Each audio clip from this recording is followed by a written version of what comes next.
Perfect. Let me go into presentation mode. Okay, so welcome to the SEO 101 session. We'll be talking about like the fundamentals of SEO. We'll be discussing about how you can build a successful career in SEO and also what are probably some of the requirements that are there for building a career in SEO as well.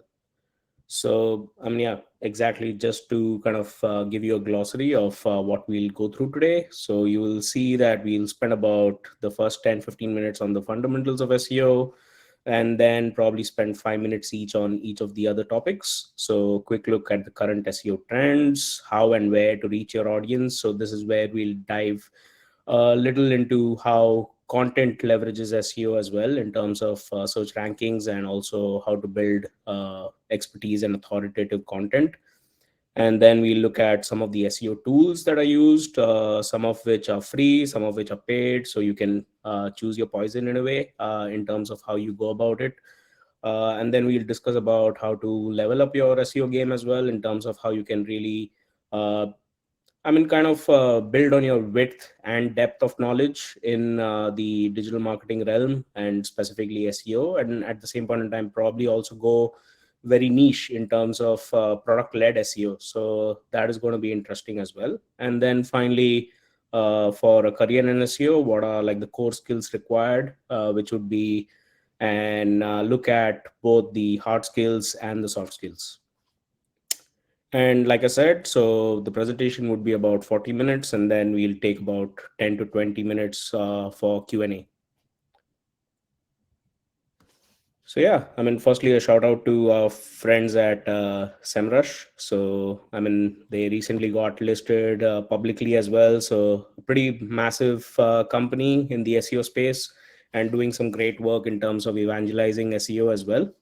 So, yeah, just to kind of give you a brief introduction to SEO, and what I'll do is later on also pop in a link to the guide from Google itself in terms of how search works and also how you can probably get a better understanding of how search engines crawl and index pages and all the fun kind of everything that happens in the back end of search engines.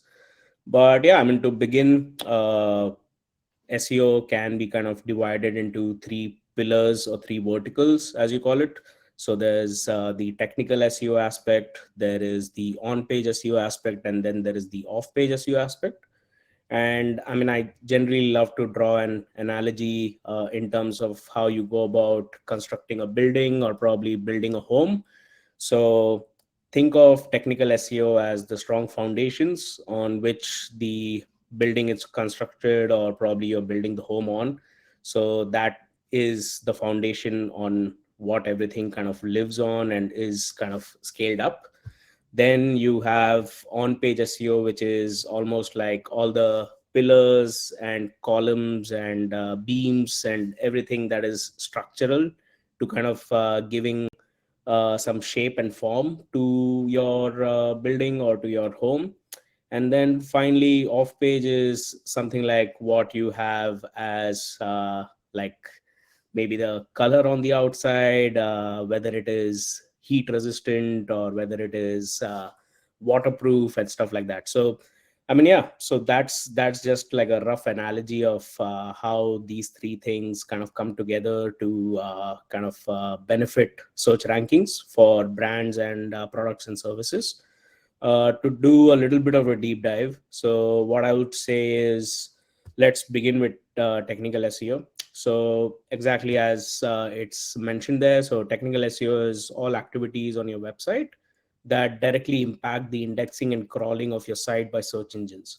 So what does indexing and crawling mean? So think of like spiders, right? Like how they are creepy crawly creatures and they basically are discovering and kind of finding their own path when they are kind of exploring for food or exploring for habitat and stuff like this. So search engines have a similar approach towards finding and discovering new web pages or new content on the World Wide Web.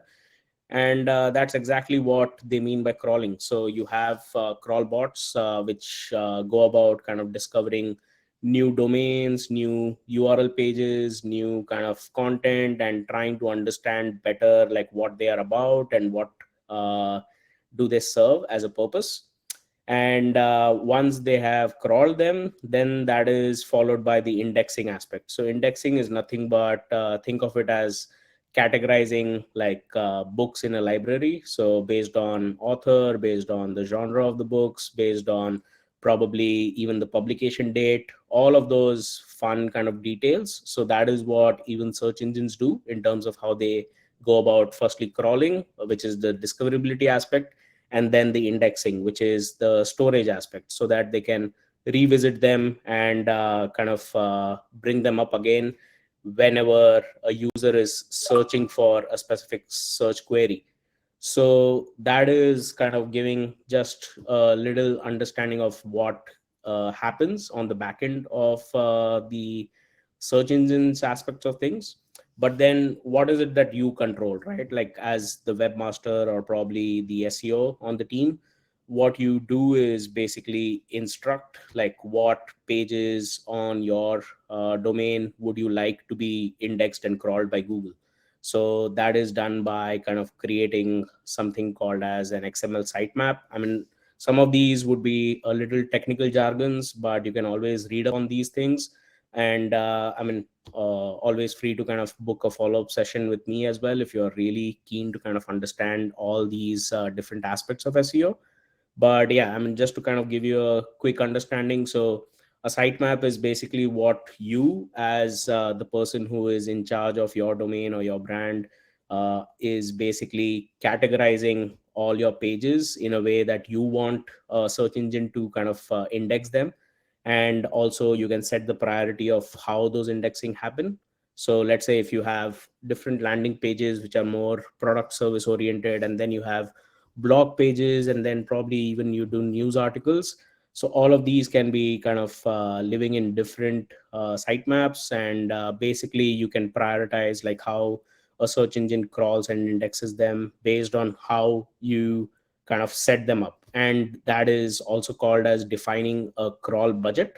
So it's almost like how you budget your monthly expenses. So you set aside money for all your needs, and then you basically figure out like what are your wants, and then finally you also make room for some saving. So that's exactly how you even define like a crawl budget of a particular domain, and how you want like search engines to be going about indexing and crawling those fun pages on your site. And similarly, so as you can see, hreflang is nothing but kind of definition where you are able to define or differentiate between multilingual and multi-regional kind of web pages on your domain. So if you are a global kind of website and you're catering to different content needs of different regions, so even like you can define the difference between English speaking audience in the US versus English speaking audience in the UK. So because the way that they would search would be a little kind of nuanced and a little different. So that is why your content needs to also align with that kind of intent. And similarly, you can even go like multilingual, wherein you are probably targeting, let's say, something in Mandarin or something in kind of Hindi, and then probably also have like a English version of the page, which is generally the primary version. So how you set it up and why it's important, all that stuff is something that probably will need a very deep dive session, so I'll leave it to that. But some other aspects of technical SEO also include structured data. So it's structured data is more about how you are defining the content piece. So whether it's a news article, whether it's a blog, whether it's a how to guide, whether it's reviews of products and stuff like that. So you can actually have structured data or schema markup, as they call it, like implemented in a way where you are able to kind of appear in search results according to how you are defining that structured data. So let's say if you're running an e-commerce business, you would probably need to have a lot of product and review kind of structured data implemented on your pages, and product catalog kind of pages as well, so that you are able to show up in rich results as featured snippets for if somebody is looking to buy, let's say, a Nike shoe, or whether it's a branded or a non-branded search.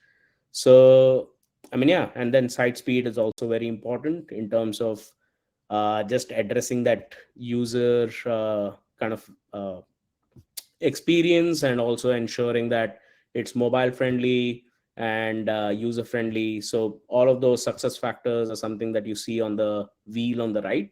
So all of that is part of all these three verticals. So that was a lot into technical. Let me kind of dive into the on page aspect and touch a bit about the off page as well. So similarly, like what SEMrush kind of defines on page as, is basically all the activities on your website that helps search engines to better understand and rank your content.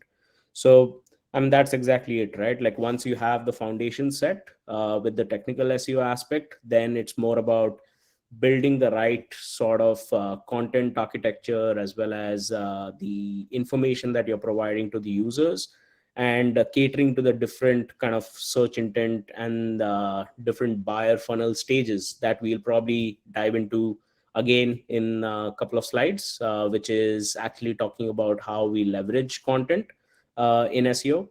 But yeah, so as it kind of caters to the site content, the title and meta tag optimization. So you must have seen, whenever you are doing a search query, kind of search in any of the search engines, the results that come up, those generally have like a highlighted blue link, and then some of them have like descriptions under them. So that is exactly what a title tag and a meta description is.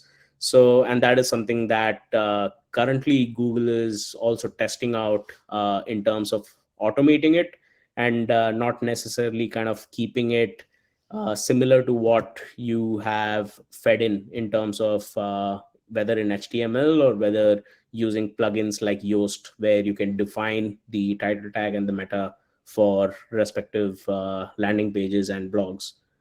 And similarly, like speaking of like structured data as well, so that is also how you can define like how you address the importance of content on your page. So that is also how you have header tags, as they're called, or h tag optimization.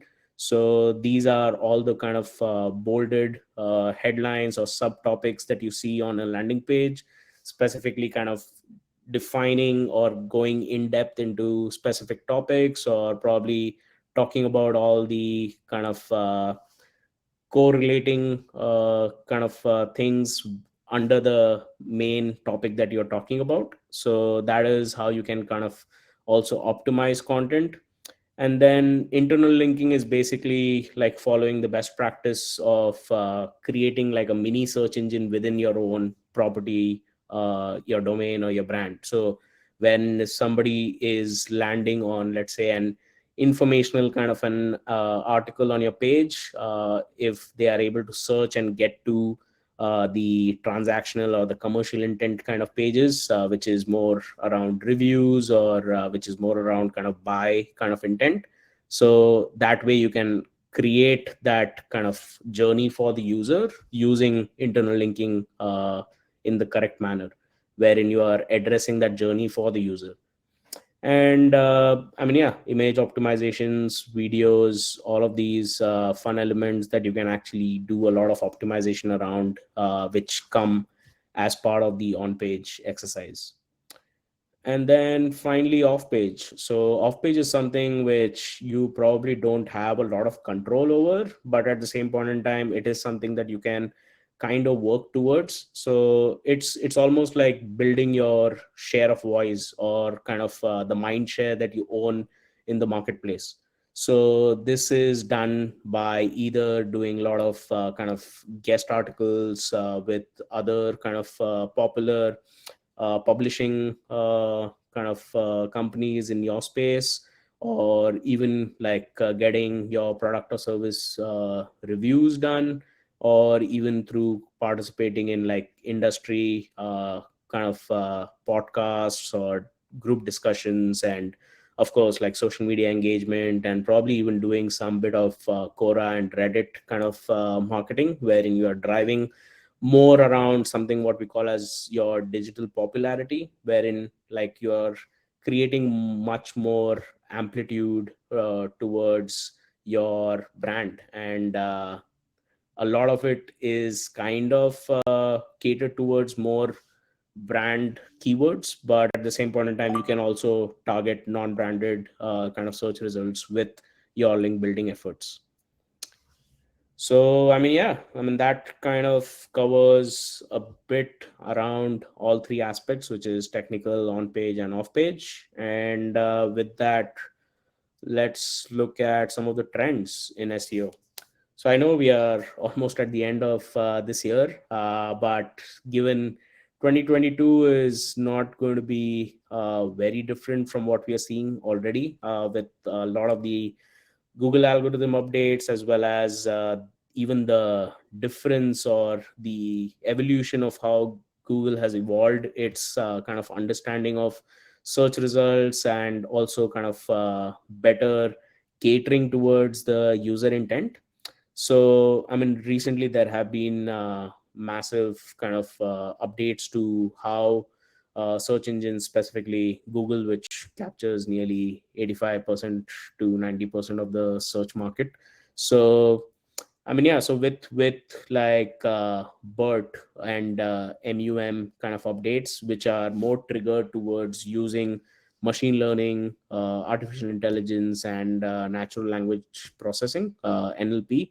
It's basically catering towards serving the search intent of the users in a much more kind of evolved and nuanced manner, wherein, I mean, this is something that I see happening already. So, like in the near future, we'll get to see Google Lens, which is like their evolution of search in terms of how you identify like products or services, even through your cameras. So, that's Google Lens.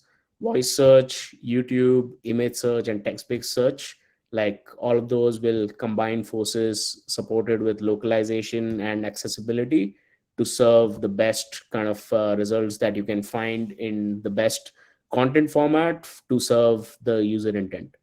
So, I mean, yeah, some of this we've already touched upon. So, artificial intelligence, voice search, mobile friendliness, uh, the Google Eat factor, which we'll go deeper into on the next slide, with how you kind of build out the pillar and cluster kind of approach towards content.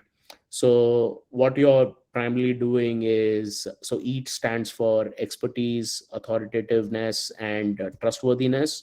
So, this is how you are kind of really building out your content, and also becoming like the primary voice in the industry that you're functioning in, like as a knowledge leader and as a thought leader, and also with probably like the best service and product suite.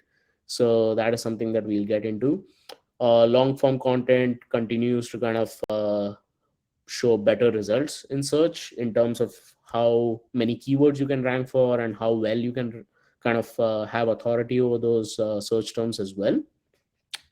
Predictive search is improving, so this is exactly what the MUM update is around, wherein it's basically helping search engines like Google better understand like what the user is looking for, and accordingly then cater or curate like their search results for them. Feature snippets will become more prominent. Effective SEO strategy needs to include video. Image optimization is going to be big, and so is local search. So yeah, those are some of the current SEO trends that we see, and all of this will only get further kind of amplified going into 2022. And this is where it gets fun, and it all starts making sense, because honestly, I know like most of the folks who are online currently, I guess, would relate a lot in terms of how content is leveraged in SEO. And I know there are some myths around like keyword densities and keyword stuffing and all this fun stuff that you probably come across or even hear like people talking about.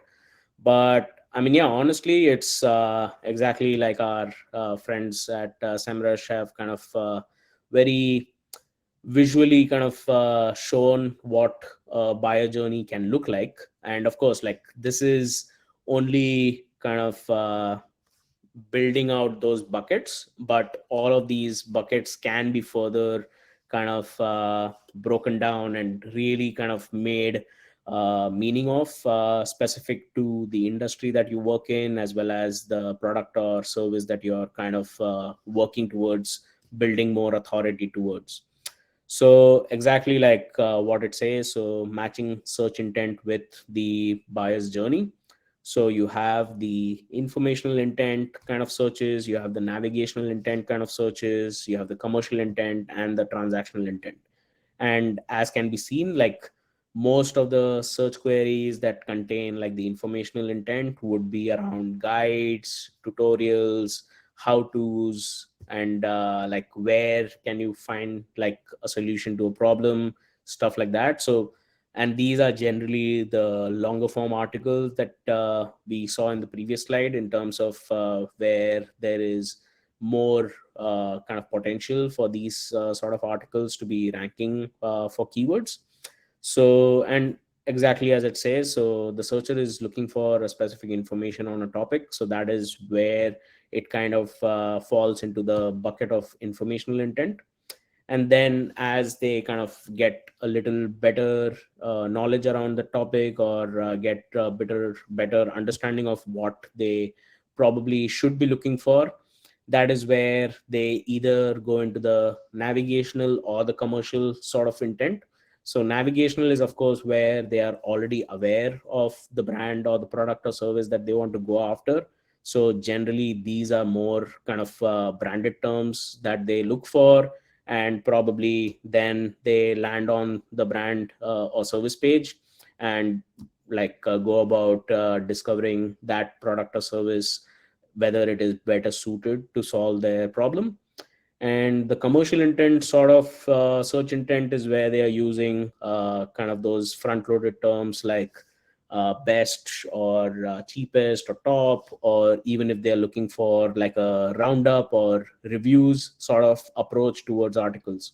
So that is where they get a better kind of understanding of the landscape in terms of what are probably like the better players in the marketplace that they are wanting to kind of explore or adopt.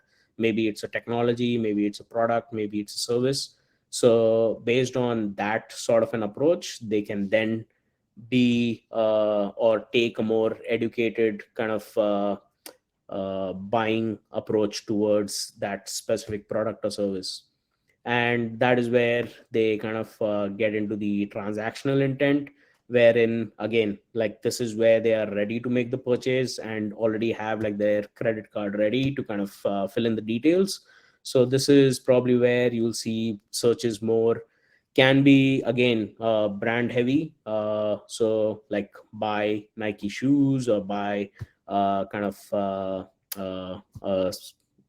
Titan watch or whatever it could be, or probably they do a pricing search for the similar kind of keyword, or probably they just do a brand and a coupon kind of search. So this is exactly how like the search or search intent can be served in terms of the buyer journey. And how we kind of address this is basically following the best guidelines that are there in terms of serving the Google Eat factor, which we again touched upon. So, which is the expertise, authoritativeness, and trustworthiness. So, specifically talking about the expertise and authoritativeness aspect, that is where building out like all those pillar and cluster kind of topic approach will be beneficial. So, just to kind of give you an example, so let's say if you're a brand like again, I'll go with Nike because it's global again. so and easily understandable. So you basically have, let's say, a topic like shoes. So that is like your primary topic or the pillar topic. So then within shoes you can probably have subtopics like running shoes, jogging shoes, trekking shoes, all of these kind of different categories or subcategories.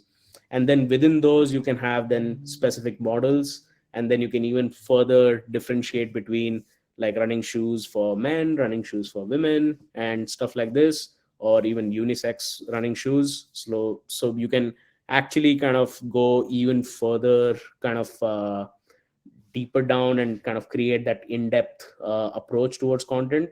And then you can even go further down by saying like whether it's ergonomic, whether it's sustainable, whether it's environment friendly, all these kind of approaches as well. So that is how you're really kind of narrowing down and creating that approach towards your content, where you are not just kind of catering towards a parent topic or like a primary topic, but then also building out content pieces which are supporting that parent topic. And that is how you are kind of building that ranking authority within your kind of domain, and also passing that ranking signal accordingly towards the hub pages. So that is where you're building that expertise and authoritativeness towards your content on your site, wherein you are going very deep into a specific topic.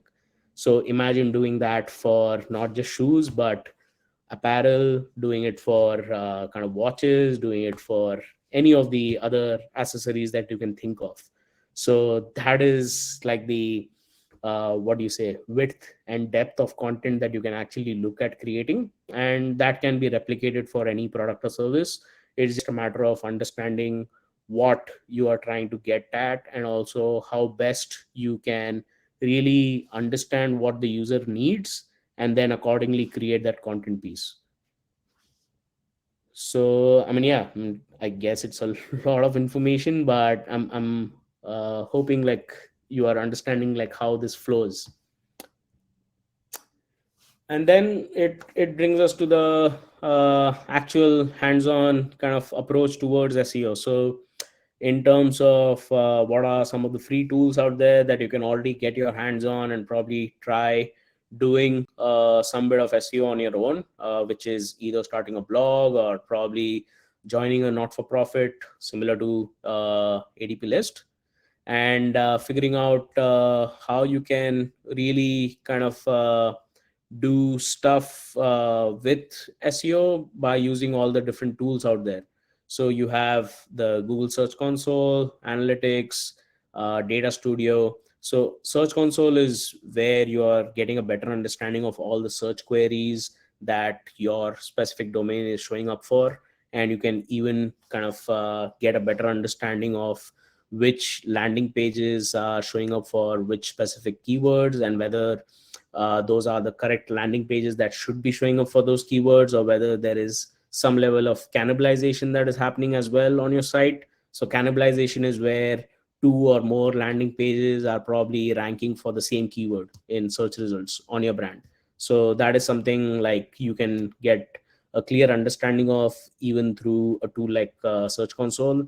Analytics is of course where you get a better understanding of your demographics. You can set up like goals in terms of conversion goals, or it could be in terms of event goals, whether you want to track anything which is on the lines of the demography of your kind of audience that is coming to your site, or even understanding what are their kind of affinity towards, even in terms of the sense like better understanding what they really like, what they engage with, understanding bounce rates on pages, understanding engagement rates on pages, and then accordingly kind of doing further optimizations, or looking for opportunities to either further expand and go deeper into specific topics on your site. Data Studio is again like a free tool where you can actually go about creating reports, where you can again go deeper into like the analysis aspect of data from Search Console and analytics, and also kind of share insights which you can then refer back to, and also kind of just historically record how things have been trending. Google Trends is a great tool I love to use primarily for doing moment marketing, or even like thinking of content ideas. It allows you to kind of look at specific regions, and also like doing searches around like long tail, or even like head terms kind of searches, and just understand if there is any trends that you can tap on. So let's say probably a couple of weeks back, Black Friday or Cyber Monday was something that were really kind of trending. And I'm sure again, like you will have Boxing Day and other kind of searches which would again begin to trend closer to the end of December. And then Keyword Finder is a great tool again, kind of allows you to do some level of free keyword research when you are kind of building out those content pieces, or thinking of what you should be writing about.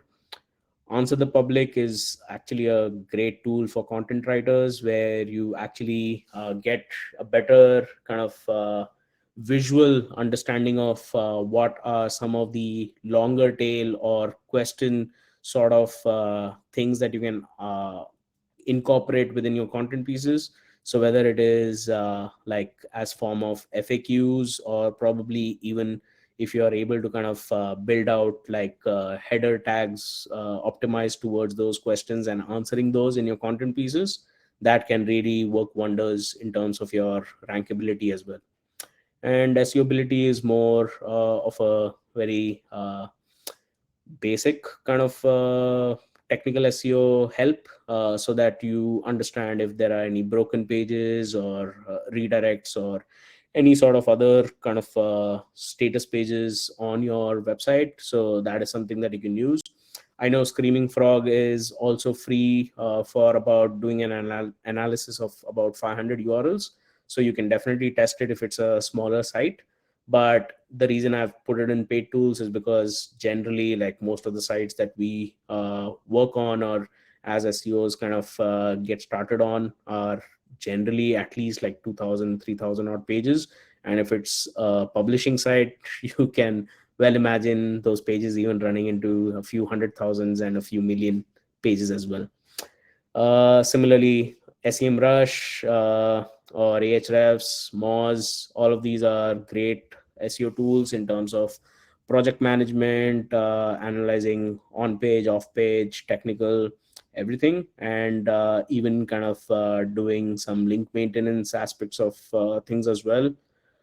Surfer SEO is actually a great content optimization tool, which is again kind of gaining popularity fairly recently, and is probably preferred by individual marketers, or even like smaller agencies. So, I mean, it's a great tool as well. It kind of gives you a better understanding of where to place like the primary keywords, what are some of the semantic or kind of correlatable keywords that you can use within the content pieces and stuff like that. Hotjar is more of a conversion optimization tool, wherein it gives you a better understanding of how users are actually interacting with a specific landing page, or even like how deep do they scroll on the page. So it's basically creating like heat maps on the page that you have activated it on, and just gives you a better analysis of what aspects on the page are really kind of getting those clicks, and probably forming those really hotspots, and probably gives you a better understanding of if you need to structure the page differently, maybe reduce like the content on the page so that the scroll depth is kind of optimized as well. And it gives you great insights in terms of making those decisions. And then Hunter.io is actually a great, I would say, email marketing tool to an extent, wherein you are able to kind of discover email IDs of different organizations and publishing companies. So I mean, it's also a tool used by a lot of sales professionals, but I would say if you really want to kind of make your off page activities scalable, like Hunter.io is a great tool for that. So I mean, yeah, that covers a lot around the tools aspect of things as well. And that brings us to, so what next, like once you have really got your hands in, been in SEO for at least a year or two or even more, how can you really kind of go niche or kind of become more of a generalist in a way as well? So there are two approaches that you can take. So one is whether you want to become like a T-shaped marketer, which basically means, I don't know if any of you have heard of this earlier, but I mean, yeah. So T-shaped, you can be a T-shaped professional in any kind of field.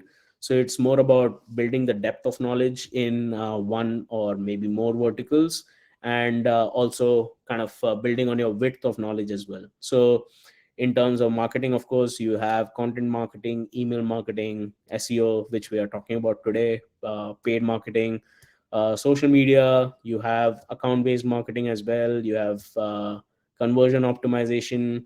All of these kind of different pillars of digital marketing, which you can build your width of knowledge around, so that you understand like the mechanics behind it, also the kind of best practices, approaches, strategies, and then a little bit of the tactics as well.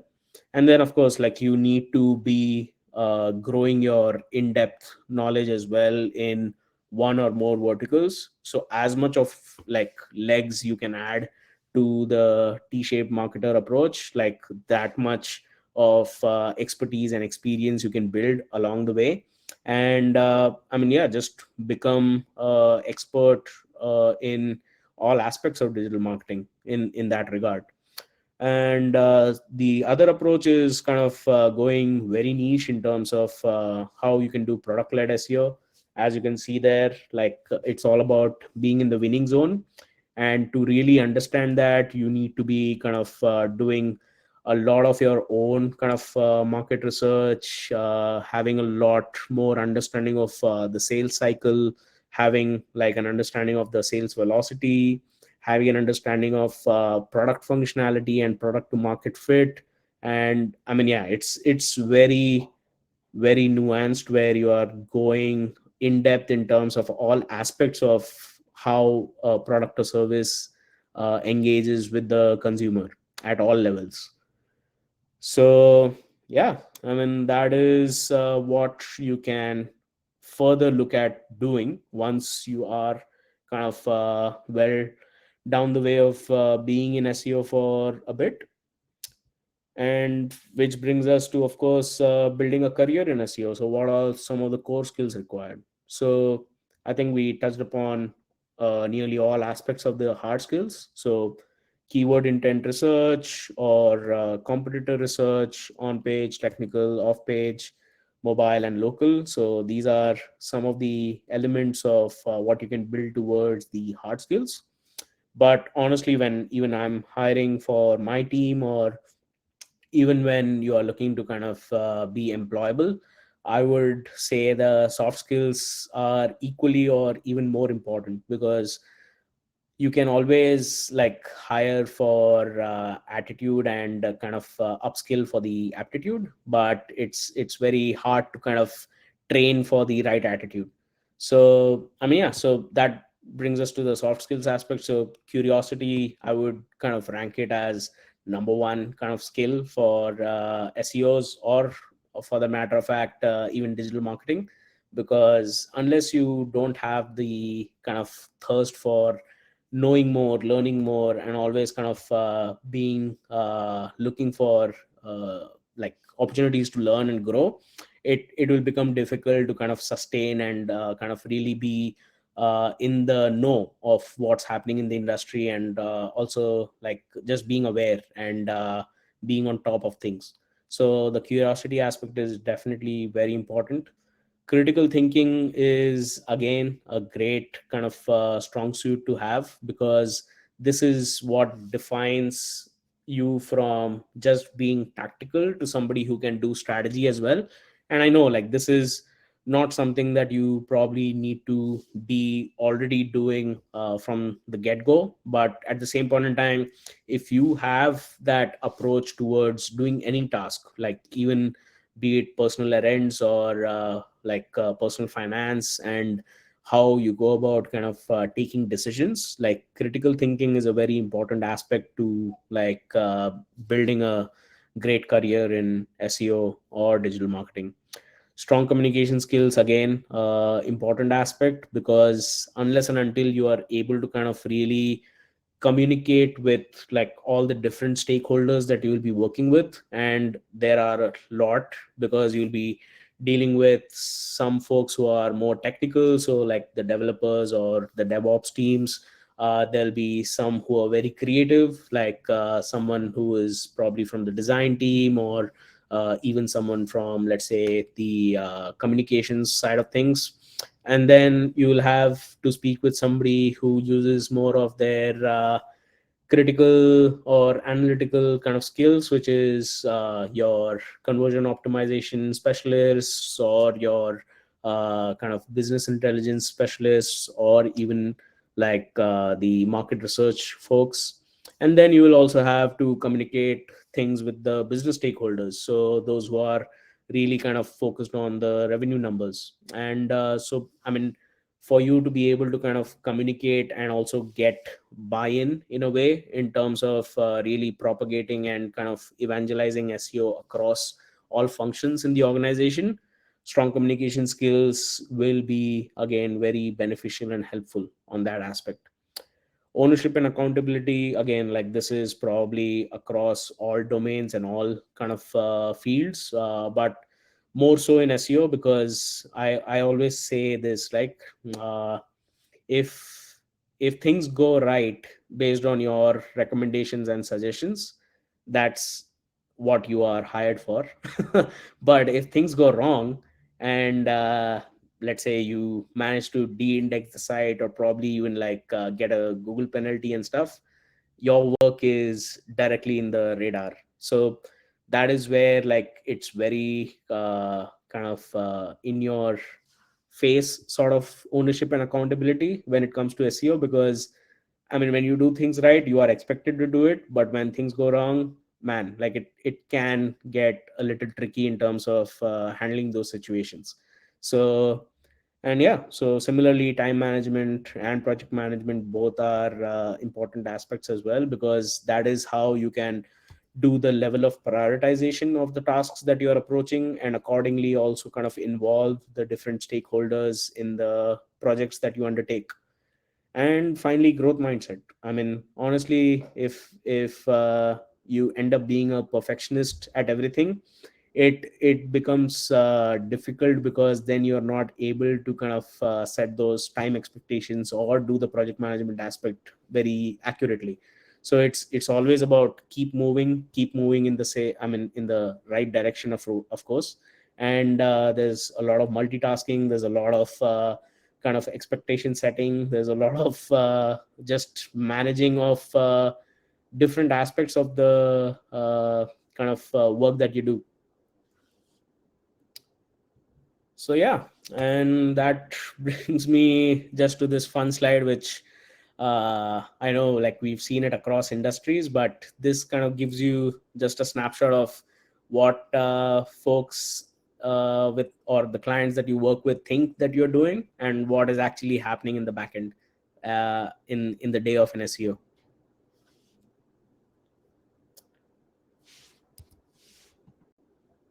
So yeah, that brings us to the end of the presentation.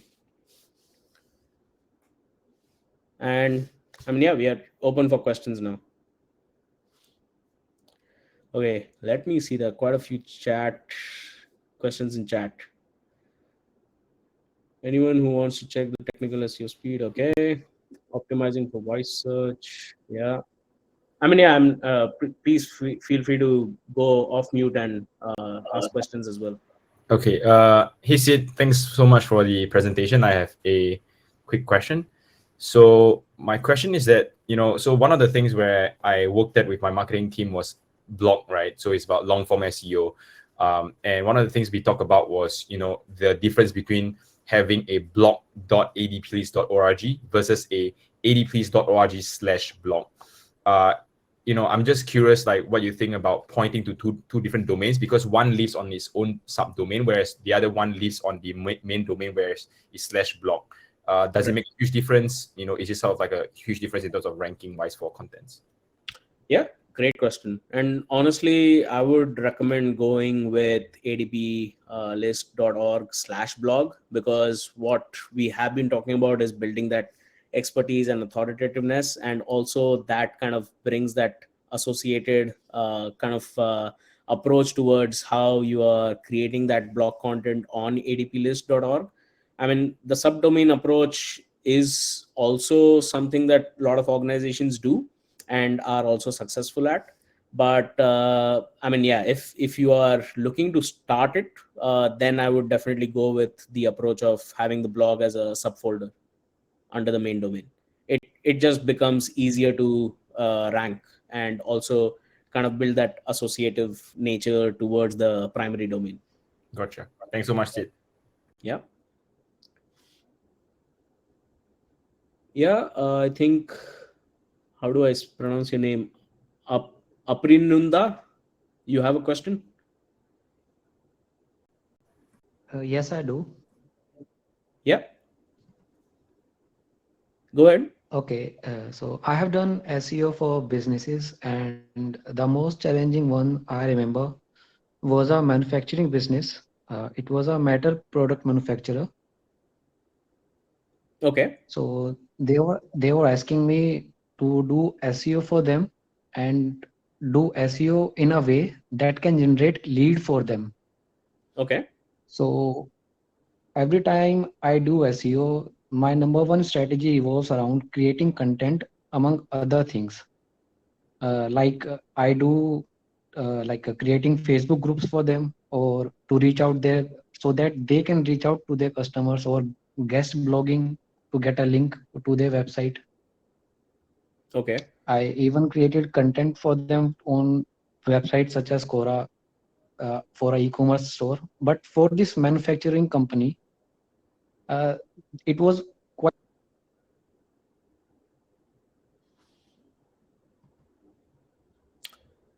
Sorry, I think we lost you, but I mean, I did get the gist of the question. So it was more around like getting business leads through SEO.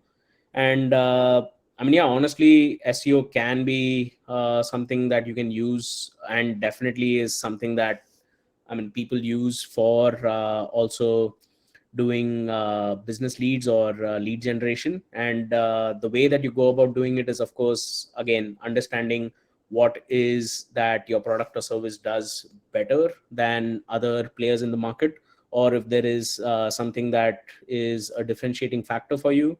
So what we generally go about doing is creating kind of comparison pages. So it's like versus pages, so probably creating versus pages against some of your top competitors, and kind of really going in depth in terms of what you feel is something that you bring to the table that the other competitor doesn't do,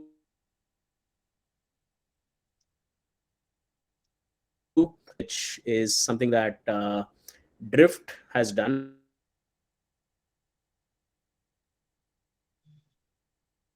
So this is like an versus page that you can create, wherein you're talking about all aspects of your product or service and how it is different from the competitor that you are going up against.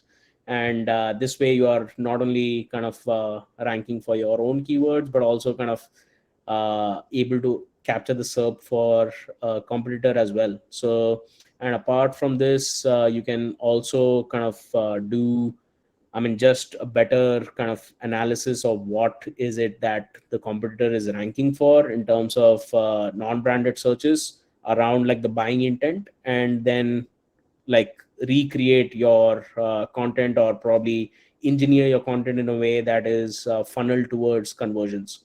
So that is again like following the pillar cluster approach, and also kind of creating that user path funnel for, yeah. for the user to convert on. Okay, so this company, the manufacturing company, they have their audience, which was not as much engaged to their content, because we are in India, and most of our users or audience, they don't read that much content or consume that much content by reading to get information, and they wanted me to do an SEO for that kind of audience. So I am asking what other things as an SEO expert or SEO executive I can do for them. And that's the thing, right? Like if it's very conversion oriented funneling, and if SEO is not working, then probably it's not the right channel as well for the approach. Like you will probably need to kind of do maybe account based marketing, which is more personalized marketing towards the accounts that you want to go after. So you need to create like a fine list of accounts that you want to kind of go after, whether it's businesses, enterprises, mid-sized businesses and stuff, or probably just do better paid advertising where you are able to kind of really cater towards Yes, those needs. So yeah, exactly. I suggested them that I am an expert in Facebook advertisement and Google AdWords also.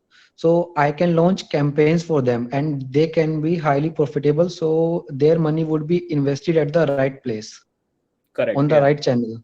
But yeah, still, they wanted me to go for SEO, and I keep suggesting them that their audience is not reading the content. They are not even clicking on the links that I have put on, or even on the guest on the on the websites that I have went and posted content as a guest. got it. Even those links were not clicked. So I suggested them again that they should go for paid marketing, but they were really reluctant to do that. So, is there anything else beside content creation or guest blogging or creating content and optimizing it? Like we can do all other things. We can optimize headers, H1 tags. We can optimize for internal links, but it can't work because their audience, they are not reading the content. They are not consuming the content. They are other businesses. Yeah, I understand. What I would suggest is probably I will need a better understanding of the business and also what the kind of competitive markets landscape is. So if you don't mind probably booking a follow-up session with me one-on-one, like we can go through that as an exercise. Okay, thank you. Perfect. Any other questions? We still have about 5 minutes to go.